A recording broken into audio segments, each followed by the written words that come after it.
हमारे DRDO की progress को देखते हुए दुनिया की 25 फॉरेन ऐसी कंपनीज हैं जो कि अब DRDO के साथ जुड़ने में इंटरेस्ट शोकेस कर रही हैं, सो दैट वो DRDO का जो इंजन डेवलपमेंट का जो प्रोसेस है उससे वो यहाँ पे सीख सकें और DRDO के साथ मिलकर वो भी इन इंजन्स को तैयार कर सकें। इतना ताकतवर इंजन इस टाइम इंडिया ने बनाना शुरू कर दिया। उस प्रोजेक्ट के लिए मोदी जी ने हजारों करोड़ रुपए आज दे दिए और भाई ये साथ अनाउंसमेंट कर दिए कि दिन रात एक करके उसको बनाओ। अमेरिका तो मातम में होगा बे उसने, और भाई रशिया ने तो अपने जहाज भेजे हुए भारत में कि भारत को दिखाने के लिए कि भाई भारत हमसे जहाज दे। भारत ने तो इधर और ही गेम खेल दी। आज से बेंगलुरु में एशिया का सबसे बड़ा एरो शो शुरू हो रहा है। रक्षा मंत्री राजनाथ सिंह एरो शो का उद्घाटन करेंगे।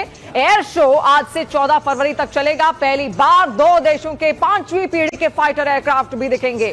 पहली बार रूस का सुखोई 57 फाइटर एयरक्राफ्ट भी शामिल हो रहा है। रूस के सुखोई 57 के साथ ही अमेरिका का F-35 भी एरो इंडिया में शामिल हो रहा है। पहले दिन एरो इंडिया के भारतीय वायुसेना के एयरक्राफ्ट 13 अलग अलग फॉर्मेशन में उड़ान भरेंगे और कल एयरफोर्स के चीफ और army chief general Upendra Dwivedi ने येलहंका एयरफोर्स स्टेशन से LCA तेजस में उड़ान भरी थी।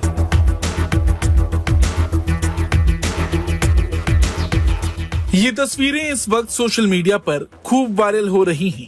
भारतीय वायुसेना प्रमुख air chief marshal AP Singh और army chief general Upendra Dwivedi को देश में ही बने लाइट कॉम्बैट एयरक्राफ्ट तेजस में उड़ान भरते देखा गया। लेकिन दोस्तों, DRDO की सफलता के बाद लगातार दुनिया की बड़ी बड़ी इंजन बनाने वाली कंपनीज DRDO के साथ जुड़कर DRDO का टैलेंट इस्तेमाल कर कुछ नया करने की सोच रही है। ऐसे में DRDO अपना स्वदेशी इंजन बनाने में अगर सफल होता है तो इस सेक्टर में बहुत बड़ा एक आदि आ सकता है।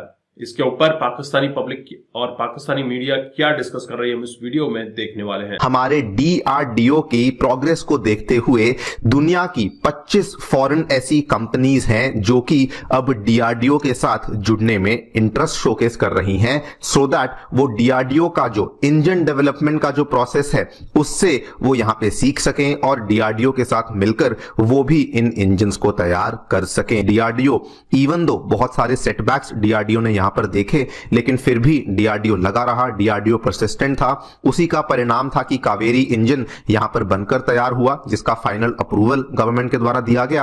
एंड उसी का परिणाम आज हम लोग देख रहे हैं कि 25 फॉरेन कंपनीज हैं जो कि अब इंडिया के साथ जुड़ करके इंडिया के ही एक्सपीरियंस से सीखना चाहती हैं कि ये जो फॉरेन कंपनियां हैं ये यहां पर पार्टनरशिप करना चाहती हैं सो दैट ये GTRE के साथ मिलकर के जो आमका प्रोग्राम के लिए हम लोग एडवांस्ड इंजन बना रहे हैं उसको डेवलप करने में हेल्प कर सकें। कहा जाता है कि ये वाली जो कंपनियां हैं इनके पास एक्सटेंसिव एक्सपीरियंस है in handling high temperature materials, यानी कि फाइटर जेट्स में उनके इंजन्स में लगने वाले जो मटेरियल्स होते हैं जो कि हाई टेम्परेचर को विदस्टैंड करते हैं उनको बनाने में ये लोग बहुत ज्यादा एक्सपीरियंस रखते हैं। सिमिलरली ये वाली जो कंपनियां हैं ये लॉन्ग हिस्ट्री रखती हैं of serving as supply partners for international aerospace engines, यानी कि आप ये मान लीजिए कि दुनिया की कुछ विख्यात कंपनियां ही हैं जिन्होंने यहां पे DRDO की GTRE को फाइनली अप्रोच किया है। गवर्नमेंट ने स्पेसिफिकली 48,600 करोड़ रुपए जो हैं वो एरो इंजन्स और एडवांस्ड एयरक्राफ्ट के लिए ही एलोकेट किए हैं, यानी कि गवर्नमेंट भी इस चीज को लेकर सीरियस है। यही एक बहुत बड़ा रीजन है कि अब जो बड़ी बड़ी कंपनियां हैं, जो विदेशी प्राइवेट कंपनियां हैं, वो भी अब इंडिया की DRDO के साथ जुड़ना चाहती हैं। काफी प्रोजेक्ट लॉन्च कर दिया मोदी जी ने हजारों करोड़ रुपए आज अलॉट भी कर दिए।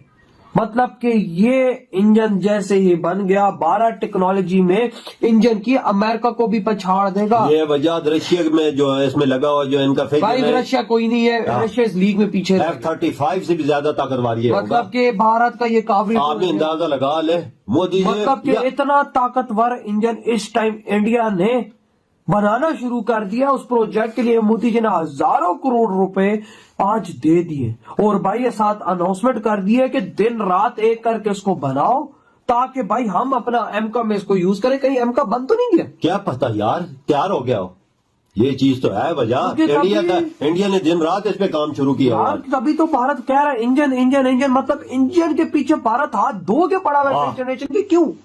मुझे ऐसा लग रहा है एमका बन के तैयार है, बस उसके इंजन की फिटिंग्स रहती है, जिसकी वजह से मोदी जी ने आज उसके लिए हजारों करोड़ रुपया अलॉट कर दिया ताकि भाई साहब काबरी 2 जल्द अज जल्द बने। बिल्कुल, किसी किस्म की रुकावट ना है। क्या पता काबरी 2 बन रहा हो, एंड पे हो, क्या पता लगता है भाई साहब। इस टाइम इंडिया ने टैंक का इंजन बना लिया है, एक और फाइटर जेट का इंजन बना लिया जो तेजस MK2 में लगेगा, और भाई साहब तो एमका के पीछे लग पड़े, हाथ धो के मोदी जी पीछे लग पड़े। जिन्होंने बड़े बड़े चीजों के इंजन बना लिए, उनके आगे ये क्या चीज है भैया? जो देखो इसरो ने क्या क्या बड़ी चीजें बनाई यार, ये तो है, लेकिन अब देखो ना कि किस तरह से दिन रात एक किया, हजारों करोड़ रुपया आज दे दिया गया भारत के साइंटिस्ट को। जो कुछ करते हो करो, लेकिन दिन रात एक करके हमें भाई इंजन चाहिए। अमेरिका तो मातम में होगा भाई, उसने और भाई रशिया ने तो अपने जहाज भेजे हुए भारत में, कि भारत को दिखाने के लिए कि भाई भारत हमसे जहाज दे। भारत ने तो इधर और ही गेम खेल दी। ये देख यार, ये तो गोरे भी जल हो चुके हैं। ये मोदी जी क्या कर रहे हैं? भारत ने उनको अपने देश में बुला के उनके मुंह पर चपेड़ मारी के भूतनी क्यों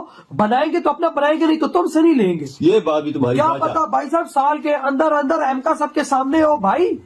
ये कहा कुछ नहीं जा सकता, ये मोदी सरकार है भाई साहब। मैं कहता हूँ अपने बाप पे यकीन कर लो, मोदी सरकार पे ना करो, क्योंकि भाई साहब रातों रात वो क्या कर देते हैं किसी को नहीं पता लगता। ये बात तो सच है वाकया भैया। मोदी जो ठान लेते नहीं वो बिल्कुल करके भाई साहब रात को 100 सुबह तो हाइपरसोनिक मिसाइल इंडिया टेस्ट करके होता है, पता नहीं चलता। आप खुद सोचो ना फिर क्या है। भारतीय वायुसेना प्रमुख air chief marshal AP Singh और army chief general Upendra Dwivedi को देश में ही बने लाइट कॉम्बैट एयरक्राफ्ट तेजस में उड़ान भरते देखा गया।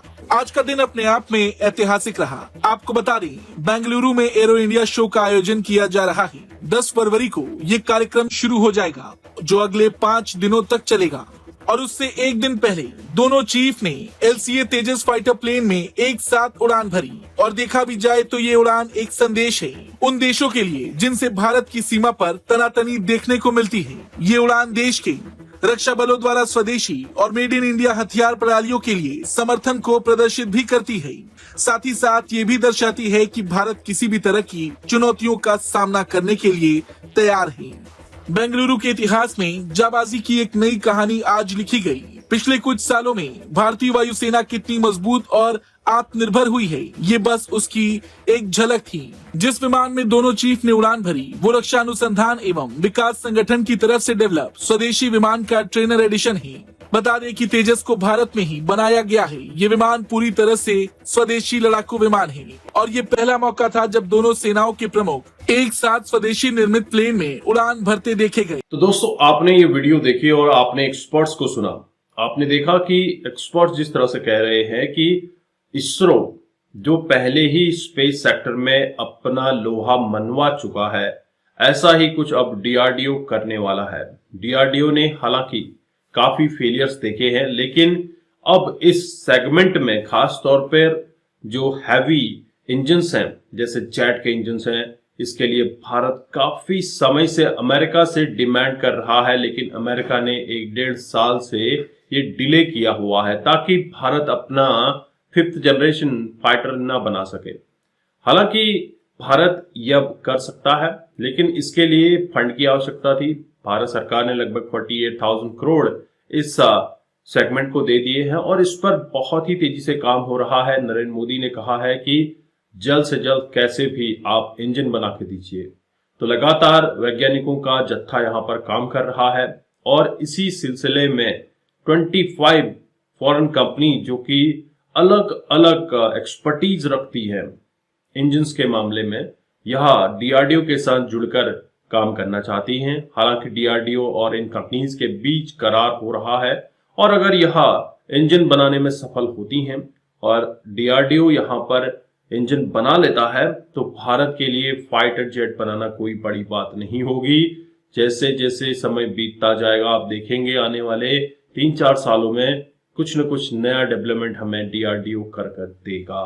दोस्तों, भारत का अपना मेक इन इंडिया प्रोजेक्ट काफी तेजी से बढ़ रहा है, जिसके चलते भारत में बन रहे वेपन्स की मैन्युफैक्चरिंग हो रही है, वहीं वेपन्स मैन्युफैक्चर करके एक्सपोर्ट हो रहे हैं। तो कहीं ना कहीं भारत मैन्युफैक्चरिंग सेक्टर में जो लैकिंग था, इस चीज को रिकवर करने की कोशिश कर रहा है और मैन्युफैक्चरिंग के बल पर ही भारत बहुत तेजी से अपनी इकोनॉमी में ग्रोथ लेकर आ सकता है। आप क्या समझते हैं, आपके क्या विचार है, कमेंट कीजिएगा। चैनल पर नए हैं, चैनल को भी सब्सक्राइब करें। हम आपको मिलते हैं अगले वीडियो में, तब तक अपना ध्यान रखिए। जय हिंद, जय भारत।